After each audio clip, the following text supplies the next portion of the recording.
সাম্প্রতিক সময়ে ভারত বাংলাদেশ ম্যাচ জন্ম দিচ্ছে বাড়তি উত্তেজনার। এবার সেই ভারত বাংলাদেশ ম্যাচ, তাও কিনা final. Women's Asia cup rising স্টার্সের সেমিফাইনালে বাংলাদেশ এ দলের সামনে পাত্তাই পায়নি পাকিস্তান। এক পেশে ম্যাচে পাকিস্তানকে গুড়িয়ে বাংলাদেশ জায়গা করে নিয়েছে ফাইনালে, যেখানে বাঘিনীদের প্রতিপক্ষ হট ফেভারিট ভারত। আর মহাগুরুত্বপূর্ণ ফাইনাল ম্যাচটি মাঠে গড়াবে 22 ফেব্রুয়ারি। ব্যাংককে একপেশে সেমিফাইনালে আগে ব্যাট করতে নেমে বাংলাদেশও ব্যাট হাতে খুব একটা সুবিধা করতে পারেনি, যদিও উইকেট ছিল ধীর গতির। নির্ধারিত 20 ওভারে 8 উইকেট হারিয়ে বাংলাদেশ এ দলের দলীয় পুঁজি দাঁড়ায় 110 রান। বাঘিনীদের পক্ষে সর্বোচ্চ 40 রান আসে ফাহিমা খাতুনের ব্যাট থেকে। 32 বল খেলে 5টি 4 হাঁকিয়ে অপরাজিত থাকেন বাংলাদেশের অধিনায়ক। এছাড়া শারমিন সুলতানা 15, শামিমা সুলতানা 13 ও ইসমা তানজিম 12 রান করেন। পাকিস্তানের পক্ষে হাফসা খালিদ শিকার করেন জোড়া উইকেট। জবাব দিতে নেমে দলীয় 8 রানে প্রথম উইকেট হারানোর পর মুখ থুবড়ে পড়ে পাকিস্তান।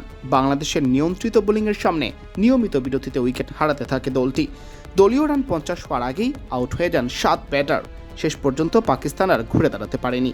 56 রানে অল আউট হলে বাংলাদেশ পায় 54 রানের জয়। বাঘিনীদের পক্ষে সানজিদা আক্তার মেঘলা 3টি ও ফাহিমা খাতুন 2টি উইকেট শিকার করেন। বাংলাদেশে এই টুর্নামেন্টে এখন পর্যন্ত একমাত্র অপরাজিত দল। টুর্নামেন্টের শুরুতে আরব আমিরাতের কাছে হেরে মনোবলের দিক দিয়ে কিছুটা পিছিয়ে আছে ভারত।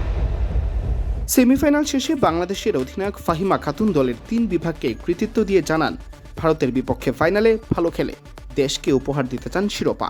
ফার্স্ট অফ অল আলহামদুলিল্লাহ, খুব ভালো লাগতেছে, কারণ আমরা ফাইনাল নিশ্চিত করতে পেরেছি। আরেকটা দিন বাকি আছে। আমি আশা করব ফাইনালটা আমরা অনেক ভালো খেলে আমাদের দেশের জন্য আমরা যে উদ্দেশ্য নিয়ে আসলে এখানে এসেছি সেটা কমপ্লিট করতে পারবো। আর তারপরে আমি বলবো যে আমাদের আজকে ফুল ডিপার্টমেন্টই খুব ভালো করেছে। আমি বলবো যে উইকেটটা আসলে অনেক স্লো ছিল, তো সেই অনুযায়ী 110 আমি খুব কনফিডেন্ট ছিলাম আমার বলাররা ডিফেন্ড করতে পারবে। তো সেইখানে বলাররা খুব ভালো করছে। আমি পুরো ক্রেডিটটা আমার টিমকে দিব এবং এই টুর্নামেন্টের এই জয়ের ধারাটা বজায় রাখার চেষ্টা করবো ইনশাআল্লাহ। সিয়াম চৌধুরী, বিডি ক্রিক টাইম।